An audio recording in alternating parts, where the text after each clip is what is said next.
Hey everyone, welcome back. We're diving deep today. And, well, let's just say it's a bit heavy. Assisted suicide, we've been digging through research papers, legal stuff, even some personal stories. And it's a lot. But that's why we're here, right? To really get into it beyond the headlines and sound bites. And just to be clear, we're not here to tell you what to think. We're just laying it all out there. It's a topic that really makes you think about life and death, about the choices we have or don't have.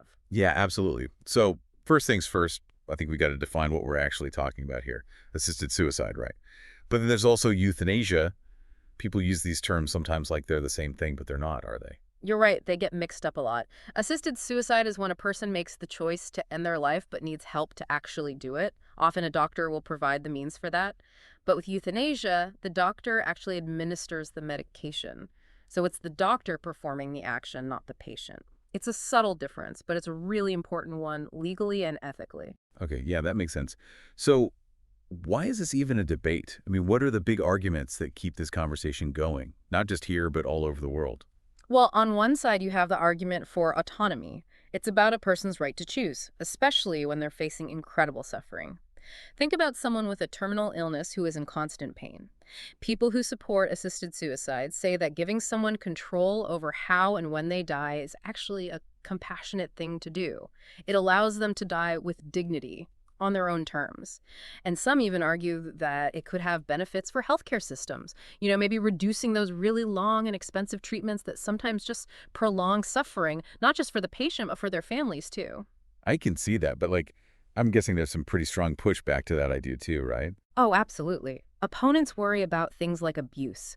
They're concerned about people who might be vulnerable, maybe struggling with depression, or maybe they're being pressured by family members. They worry those people could be coerced. There's also the whole sanctity of life argument. Some people believe that all life is sacred no matter what the circumstances are, and so intentionally ending a life is just morally wrong. And then there's the slippery slope argument. That's the idea that even if we have really strict rules, just by making assisted suicide legal, we might start to see it as normal. And then that could lead to, maybe looser criteria for euthanasia down the road. It's like this big balancing act, right? Yeah. Trying to protect individual rights while also making sure we don't create new problems for society. So how do we even start to find that balance? Is that where safeguards come in? Yeah, safeguards are key. If you look at the Netherlands, they were one of the first countries to legalize assisted suicide, and they have a really strict system. It's not as simple as just saying, I want to die. You have to have multiple consultations with different doctors. There are psychological evaluations to make sure the person really understands what they're choosing and that they're not being pressured. There's a lot of documentation and oversight. Wow, so even where it's legal, it's definitely not taken lightly. But what about around the world? I mean, different cultures, different religions, they gotta have different views on this, right? Oh, for sure. The way people think about death and dying, well, it varies so much across different cultures. For example, if you look at Japan, there's a huge emphasis on family and making decisions together. That definitely plays a role in how they see assisted suicide. And then, of course, religion adds another layer. Some religions, like Catholicism, have a really strict stance against any kind of suicide, while others, well, their views might be more open to interpretation. So it's not just about laws, it's about a whole web of beliefs and traditions. So I guess we can't talk about this without looking at how other countries are handling it. What about places like Canada or Switzerland? Are they doing things differently? Canada legalized something they call medical assistance in dying, or MAID. It started back in 2016, and at first it was only for people with terminal illnesses. But now they're talking about expanding access to include people who have mental illnesses, which has created a lot of ethical debate. Switzerland is kind of unique because they actually allow assisted suicide for people who don't live there. It's led to something that people call suicide tourism, which is a little hard to grasp. People actually travel to Switzerland specifically to end their lives. Suicide tourism. I mean, that's a whole other level. It reminds me of that story, Brittany Maynard, the American woman who had terminal brain cancer. She moved to Oregon to use their assisted dying law.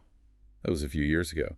But it felt like her story really changed how people talked about this in the U.S. Absolutely. Her case showed the world just how difficult these choices are and how limited the laws can be.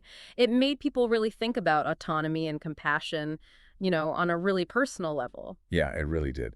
So after looking at all of this, I mean, is there a right answer here?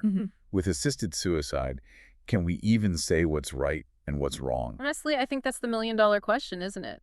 There are good arguments on both sides, and in the end, it often boils down to each person's own values, their beliefs about life and death. It's about recognizing the nuances, the individual's right to choose what happens to them, and also the need to protect people who might be taken advantage of. And of course, we can't forget about the doctors and nurses who deal with this every day. It's a huge ethical burden for them. It really is a complex issue. We've gone through so much today, from how to define assisted suicide to the laws to the stories of real people wrestling with these questions. So as we wrap up, what do we want our listeners to take away from all of this? I think the biggest takeaway is just how complicated this is. It's not black and white. We've given you a lot to think about, but ultimately, it's up to each person to decide what they believe. And that's really the point, isn't it? Yeah. If you were the one facing a terminal illness, facing that kind of suffering, where would you draw the line? It's not an easy question to ask yourself, but it's one that's worth thinking about.